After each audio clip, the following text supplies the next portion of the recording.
Chapitre 1. Une émotion, ça sert à quoi? Prenez une grande inspiration, tout va bien se passer. Avant toute chose, expliquons rapidement comment fonctionnent nos émotions.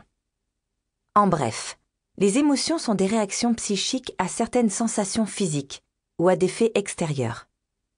Elles naissent dans notre cerveau, se traduisent dans notre corps et nous mettent dans toutes sortes d'états, inquiets, énervés, heureux, apaisés. Leur but? Nous pousser à l'action pour répondre à deux instincts primaires. Survivre et transmettre la vie.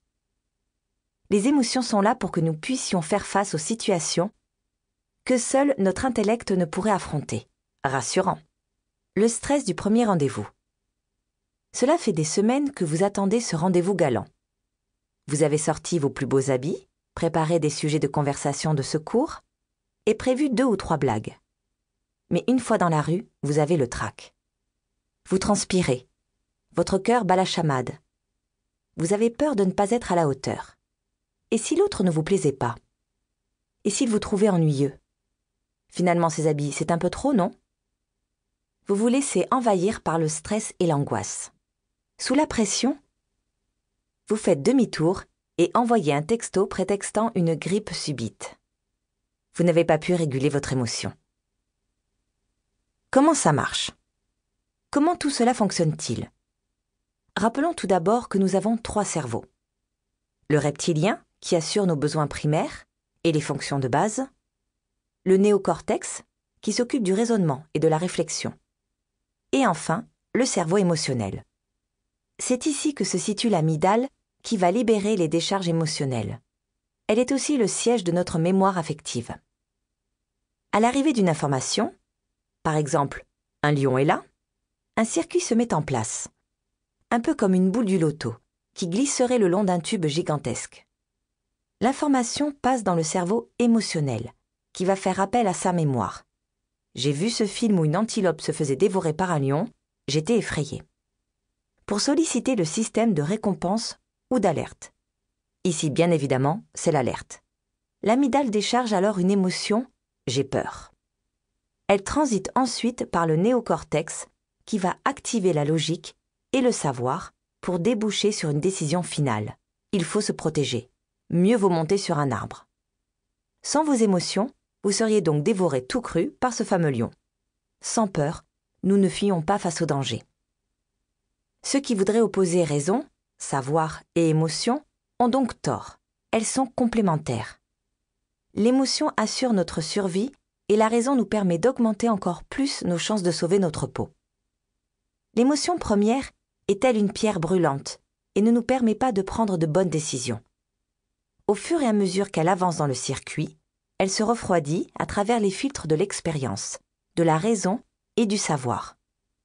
C'est ainsi que nous pouvons prendre la meilleure décision. Aussi dit-on communément qu'il ne faut pas réagir à chaud. Dans certains cas, le néocortex est court-circuité et le cerveau émotionnel décide seul de l'action. Cela nous pousse en général à agir de façon assez irrationnelle. C'est ce qu'on appelle un coup d'état émotionnel. L'émotion à perdre la raison. Rappelez-vous de ce moment où votre émotion a pris le pas sur votre raison. Racontez cet événement et imaginez ce qu'il aurait pu se passer si vous aviez attendu 24 heures avant de réagir.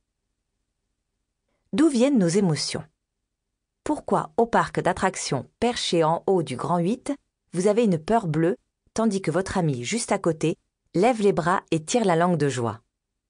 Pourquoi dans une seule et même situation, les émotions peuvent-elles être diamétralement opposées? Tout dépend de notre valise personnelle. Nos émotions dépendent en effet beaucoup de notre expérience, nos acquis, notre héritage familial, tout ce qui forme notre éducation émotionnelle. En observant son entourage réagir aux différentes émotions qu'il exprime, l'enfant met en place une grille de lecture qui va lui servir de guide pour la suite de sa vie. Si sa famille a un panel limité de réactions, il va réguler et exprimer ses émotions de façon extrême. Tu te tais ou c'est la gifle. Si vos parents réagissaient à la colère par la violence, vous avez de grandes chances de marier également ces 2 dimensions. Quand l'autre crie, on le gifle. C'est la leçon qu'ils vous ont enseignée. Plus votre famille vous montre qu'on peut réagir de plusieurs façons à chacune des émotions, selon tel ou tel contexte, plus vous allez être flexible et avoir une grande fenêtre de tolérance émotionnelle. Je vous entends souffler. Encore une fois, mon enfance va déterminer ma vie et je n'y peux rien.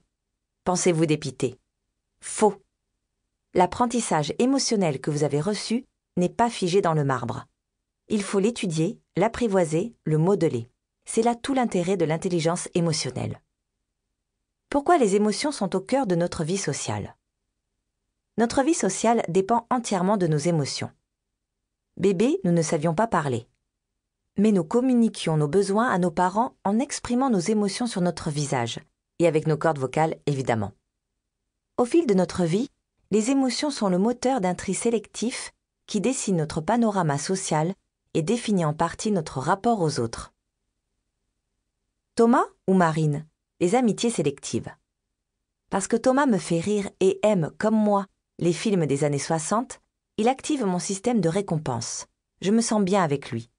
Je vais solliciter sa compagnie et il va devenir un ami. Face à lui, je serai d'autant plus agréable qu'il aura lui aussi envie que l'on devienne amis. En revanche, Marine m'agace au plus haut point. Sa voix me rappelle celle d'une maîtresse d'école, qui était dure avec moi. Elle parle trop et très vite, elle active mon système d'alerte. Je vais m'en éloigner. C'est ainsi que notre mémoire émotionnelle impacte durablement notre vie. Malheureusement, nous ne pouvons pas tourner le dos à ceux qui nous déplaisent en toutes circonstances, notamment au travail, ou encore à cette soirée où vous croisez ces amis d'amis qui vous exaspèrent. C'est aussi dans ces cas de figure que l'intelligence émotionnelle va vous aider. Qui est votre mouton noir? Nous avons tous dans notre entourage une personne que l'on n'aime pas vraiment sans pour autant la connaître. C'est l'ami d'amis qu'on trouve pédant, le collègue qui a l'air d'un boulet, ou cet ami Facebook auquel on n'a jamais vraiment parlé.